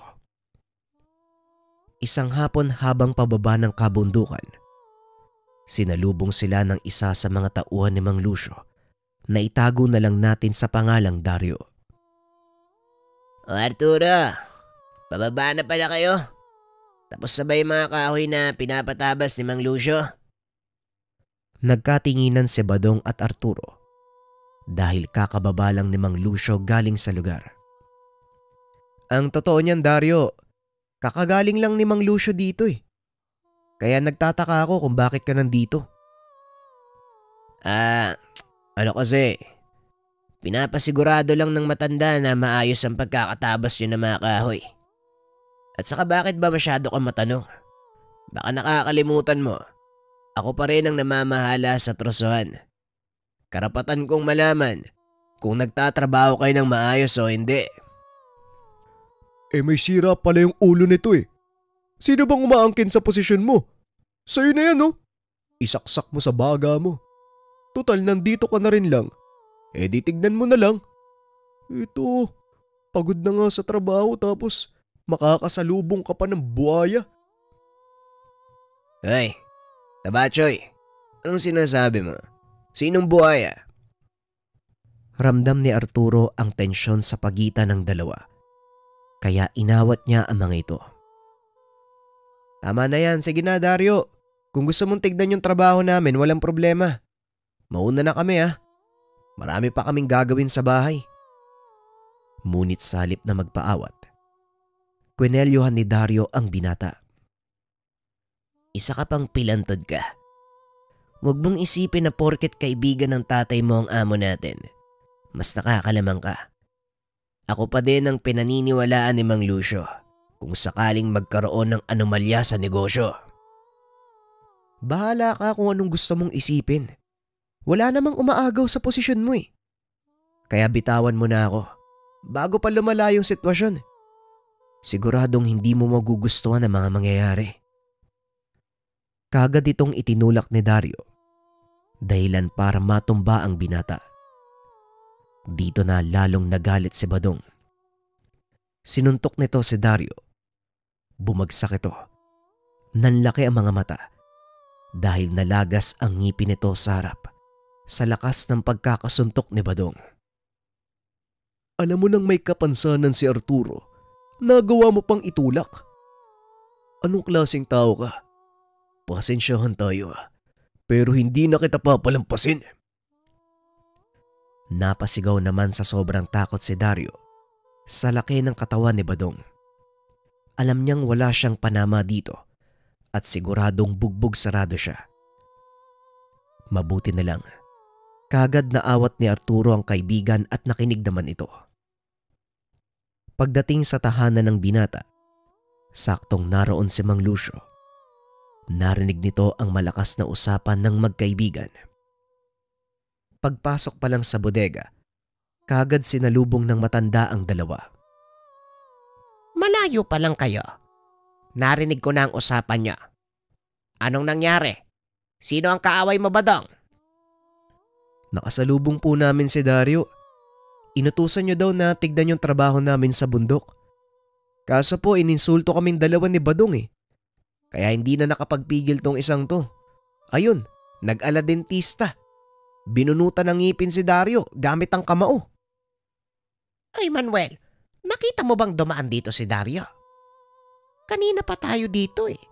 Simula nang bumaba ako sa bundok. Hindi pa ako maalis dito sa bodega. At saka, wala naman akong inutos sa taong yon. Huminto sa pagtatrabaho si Mang Manuel. Hindi ko rin namalayang dumaan yung taong yun dito. Aba, mukhang may naliligaw na naman na kambing ah. Huwag muna tayong mag-isip ng kung ano. Malalaman natin mamaya kung ano talaga ang pakay ng taong yon. Sa ngayon, ayusin niyo muna ang mga sarili niyo at magpahinga. Lalo ka na Arturo. Masyado mong pinepuwersa yung binti mo. Matapos maglinis ng katawan, muling bumalik sa bodega si Arturo upang tumulong sa ama. Si Badong naman ay umuwi sandali upang makapagpalit ng damit. Arturo, sabihin mo sa akin kung ano pa ang sinabi ni Dario. Wala naman na po manong eh. Kung ano po yung nasabi ko sa inyo, yun lang po yun. Bakit po manong, may problema po ba? Isa si Dario sa mga binabantayan kong tauhan. Simula nang siyang mamahala ng trasuhan, marami nang nagrereklamo. Kulang ang kanilang parte, kahit tama naman ang bilang ng mga trosong kanilang naibababa sa bayan. Ganun po ba? Pati kami. Mukhang gustong onsehan ng taong yun ah. Pero wag po kayo mag-alala, Manong. May mga lista kami ni Badong. Alam namin ang bawat sukat ng tabla at mga trosong naroon, kaya hindi niya kami maiisahan. Alam mo Arturo, may naisip ako eh. Bakit hindi ikaw ang magbigay ng parusa sa kanya kung sakaling mapatunayan na niloloko niya ako? Nanlaki ang mga mata ng binata. Hindi nito lubos akalain na sasabihin nito ni Mang Lucio. Pero Manong, paano ko naman gagawin yun? Pareho nyo lang kaming trabador eh. Halika, sumama ka sa akin sa bahay. Akong bahala. Sumunod naman si Arturo sa sinasabi nito. Pagdating sa mansyon ni Mang Lucio, dinala nito ang binata sa isang silid sa pinakailalim ng bahay. Nagulat si Arturo dahil napakaraming tapayan ang nakakalat doon. Nakaamoy ito ng hindi kaaya-ayang sangyo. Gumagawa po ba kayo ng bagoong, Manong? At sakang daming tapayan dito. Saan po ba nanggagaling yung amoy na yun? Napangiti ang matanda dahil talagang walang kaalam-alam si Arturo tungkol sa pagkatao nito. Hindi Arturo. Nakwento na sa'yo yung tungkol dito, hindi ba? Ang mga tapayang yan, ang tahanan ng mga alaga kong sigbin. Nandito ka ngayon dahil ikaw ang napili kong magmana ng lahat ng ito. Nagulat si Arturo sa sinabi ng matanda. Po, bakit naman po ako yung napili nyo? Hindi nga ako makapaglakad ng maayos eh. Hindi katangi ang pisikal ang tinitignan o batayan sa pagpili ng magiging susunod na sigbinan, kundi ang kalooban, at lahat ng katangian na ito nakita ko sa iyo. Kaya sana tanggapin mo ang pamana dahil hindi na ako magtatagal, Arturo. Siguro napapanahon na para ipasa sa tamang tao ang lahat ng kakayahan ko at ang bertud na ito. Hindi makapagsalita si Arturo. Nabigla ito sa lahat ng sinabi ni Mang Lucio. Hindi ko po alam yung sasabihin ko, Manong eh. At lalong hindi ko po alam yung gagawin ko sa mga to. Paano kung tatanggapin ng isang pamana na wala naman akong kaalam-alam? Kusang darating sa iyo ang lahat kaya huwag kang mag-alala. Dahil hindi ka naman papabayaan ng mga sikpin. Sila ang magtuturo sa iyo ng mga dapat mong gawin. Sabay abot ng maliit na bato kay Arturo. Nang mahawakan nito ng binata, isa-isang naglabasan sa tapayan ang mga sigbin. Mabilis ding naglakad palabas ng kwarto si Mang Lucio at nagsalita. Ngayon ipakita mo sa kanila na ikaw ang bagong Panginoon. Mauuna na ako, Arturo. Kailangan ko nang magpahinga. Pakisara na lang ang pintuan paglabas mo ng bahay. Biglang nakaramdam ng takot ang binata. Unti-unting lumalapit sa kanya ang mga nilalang. Napatras ito hanggang sa marating ang hagdanan. Hindi sinasadyang matalisod ang binata.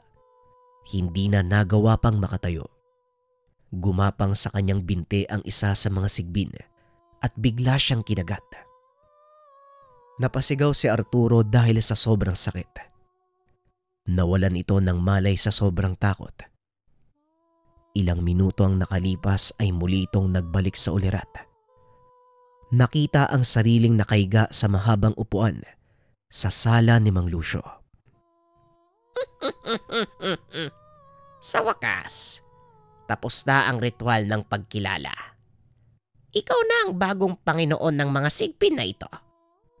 Naway gamitin mo sa kabutihan ang kakayahang ipinagkaloob nila sa iyo. Magulo pa din ang isipan ni Arturo ng mga sandaling iyon.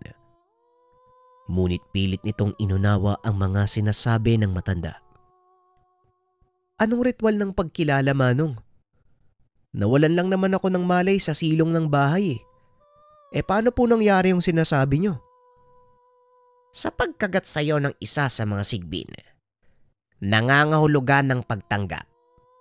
Ngayon, kung hindi ka pa rin naniniwala, bakit hindi mo subukan? Sa hindi maipaliwanag na dahilan, sinunod ni Arturo ang sinabi ng matanda. Naisip nito ang amang nagtatrabaho sa kanilang bodega. Alam ko na po yung gagawin. Hindi ko alam kung bakit ako biglang nagkaroon ng interes. Pero sige, susubukan ko po yung sinabi nyo.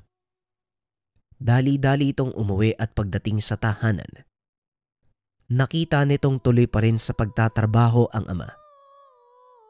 Sa pagkakataong iyon naroon si Badong. Nagsusukat ito ng mga kahoy na gagamitin sa ginagawang bangka. O pare, saan ka galing? Doon lang kina Mang Lucio. May pinapagawa lang sa akin. Tay, kami na po yung magpapatuloy ng gawain. Magpahinga na po muna kayo. O siya, sige, medyo nanlalabo na rin yung mga mata ko eh. Madilim na kasi. Mamaya magkamali pa ako ng sukat. O sige ha, maiwan ko na kayo. Nang makapasok ito sa kanilang tahanan, kinausap ni Arturo si Badong. Hindi pa ba dumadaan si Dario pabalik? Hindi pa naman pare. Bakit? Wala naman, natanong ko lang. Kasi baka manggulo yun dito eh. Sandali lang pare ah, may kukunin lang ako sa loob ng bahay. Pumasok sa tahanan si Arturo. Nakitang kumakain ang ama.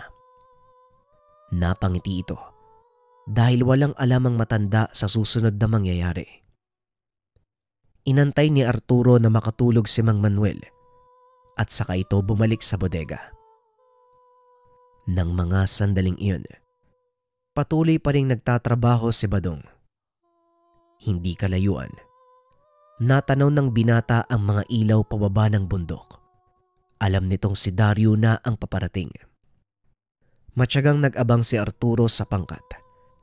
Laking pasasalamat nito dahil umiwas ng daan sina Dario. Nang mapagtantong walang mang-iistorbo sa gagawin, sinubukan nitong tawagin ang isa sa mga sigbin. Laking tuwa ni Arturo dahil biglang nagpakita mula sa sukal ang nilalang.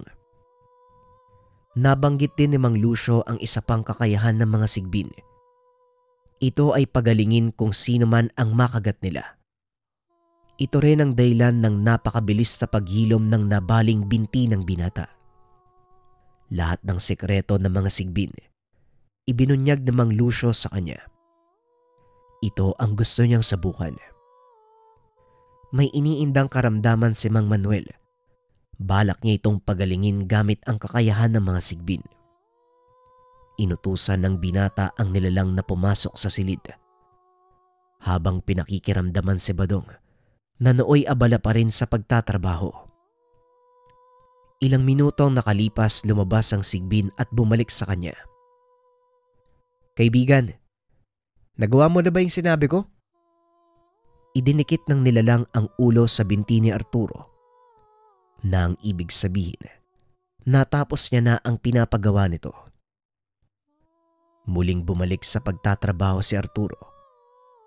Kinabukasan paggising ng ama, kagad nitong pinuna ang binata. Aba, buong gabi ba kayo nagtrabaho ni Badong? Inaabuso mo na naman yung katawan mo, Arturo, ha? Hindi naman po tay. Nakaidlip kami ni Badong ng ilang oras. Nga po pala, kumusta po yung balakang nyo? Masakit pa rin ba? Medyo. Ay, teka, o nga no. Hindi na sumasakit yung balakang ko ah. Abay mala. Mukhang magaling na rin yung likod ko.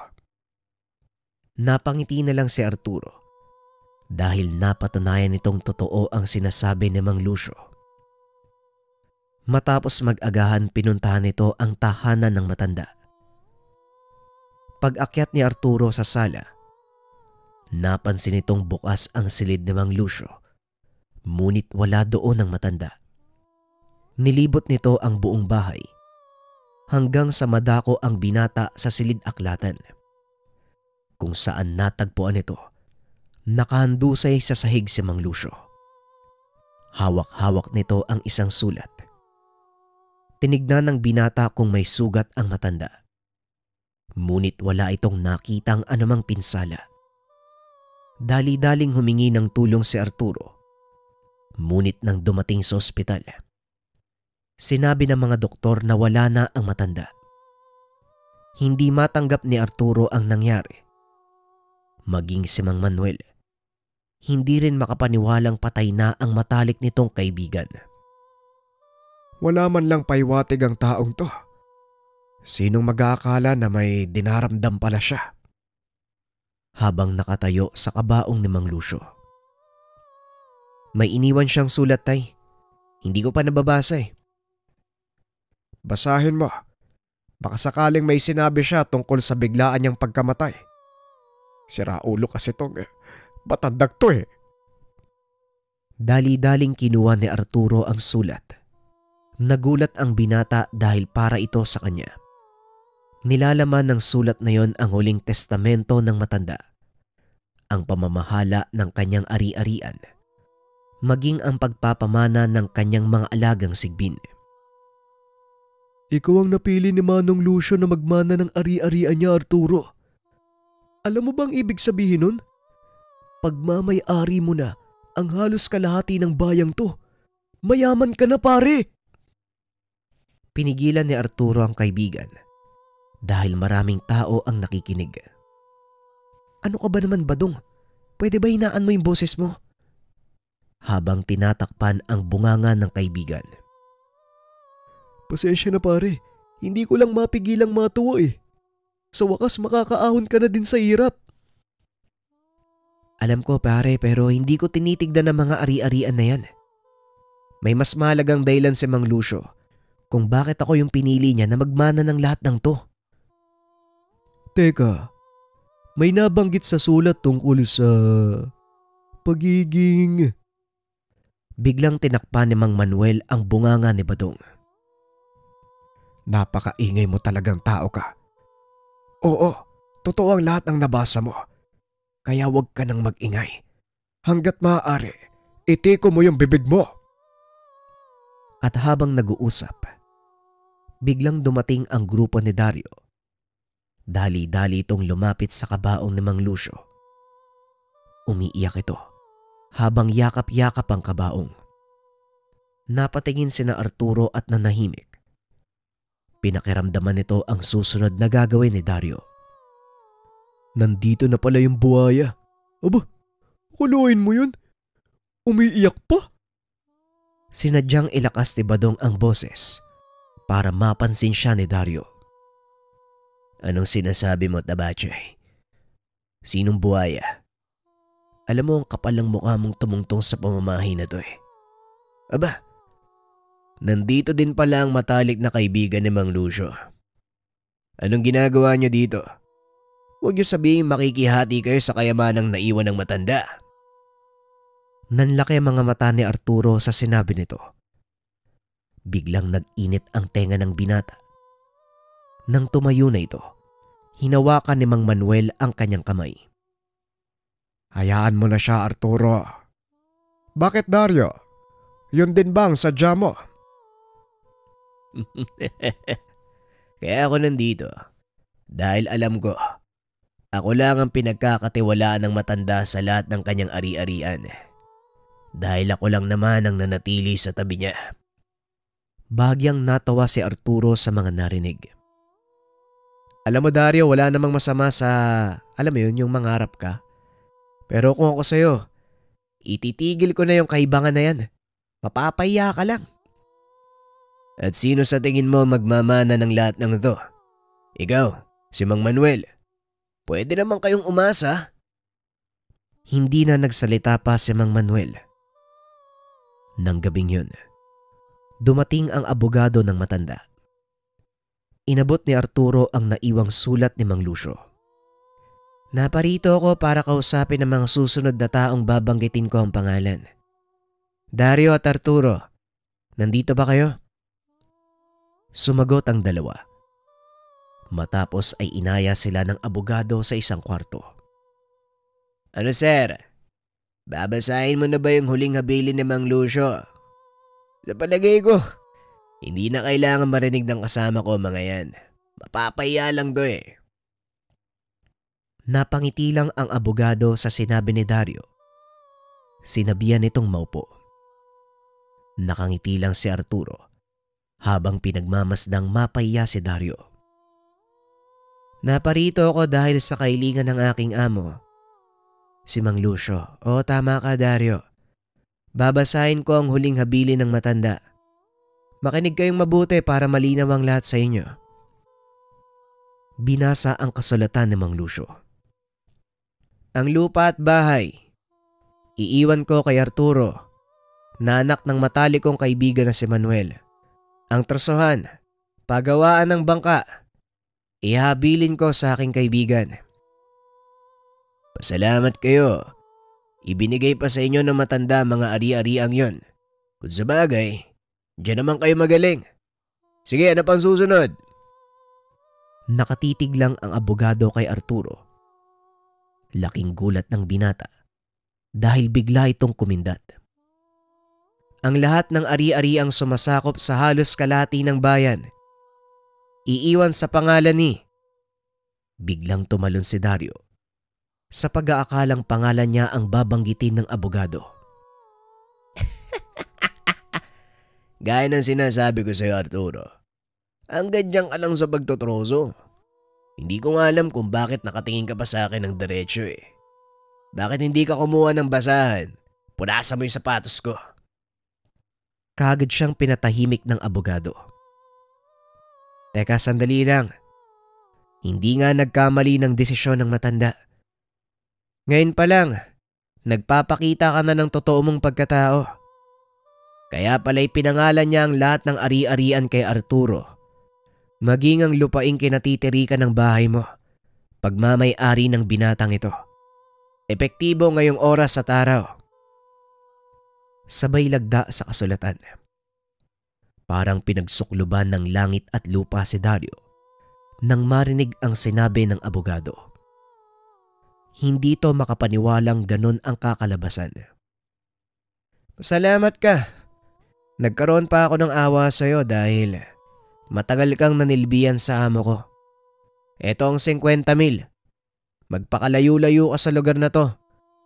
Isipin mo mga maling nagawa mo. Teka, sandali. Hindi totoo yung sinasabi mo. Ako'y nagpakahirap sa lahat eh. Ako ang... Ikaw ang nagulimbat ng halos kalahati ng dibidendo na mga manggagawa sa tresohan. Akala mo hindi ko malalaman ang lahat ng yon? Pasensya na, Dario pero may mga mata ako sa paligid at mismong si Mang Lucio nakatuklas ng kabalbalan mo. Hindi na nakapagsalita pa si Dario. Dali-dali itong lumabas ng bahay at pinagbantaan si Mang Manuel. Tandaan mong matanda ka. Babalikan ko kayong lahat. Napakamot naman ng ulo si Mang Manuel. Wala itong alam sa mga nangyari. O teka, anong nangyari dun sa tagapagmana kuno ni Lucio? Maya-maya lumabas ng silid si Arturo. Hawak ang nilagdaang papeles. Matagal ka nang napipisil ni Tandang Lucio. Hindi pa nga lang siya sigurado. Pero 1 linggo ang nakakaraan, lumapit siya sa akin upang gawin ang huling habilin. Sa pagkakataong iyon, sigurado ang matanda na ikaw ang karapat-dapat na tagapagmana. Huwag kang mag-alala. Mananatiling sekreto ang tungkol sa mga sigbin.